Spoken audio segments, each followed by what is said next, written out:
Arestado ang dalawang Chinong suspect sa kidnap for ransom pero bago mahuli, nakaaksidente pa sila habang tumatakas. Nakatutok si John Consulta.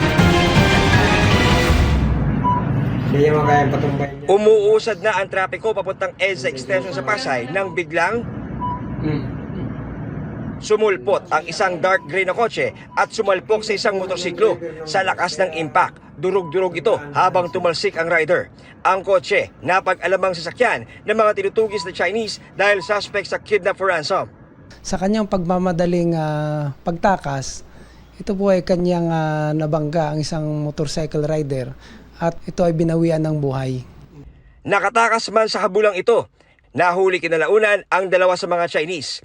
Ang kinidnap nila, isa ring Chinese national. Nabisto rin sa mga kasama nila sa kondo ang kanilang lakad.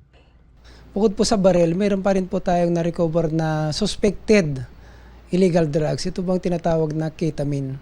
So meron po kaming na-recover na 152.4 grams na meron siyang street value na 700,000 pesos. Ito kasi talaga yung kanilang ginagawang trabaho dito sa Pilipinas, yung magbenta ng illegal na droga sa kapwa rin nila Chinese. Napag-alaman din ng Pasay Police na dalawa sa mga suspect dati nang naaresto dahil sa kasong kidnap for ransom pero nakalaya dahil umatras sa kaso ang mga complainant.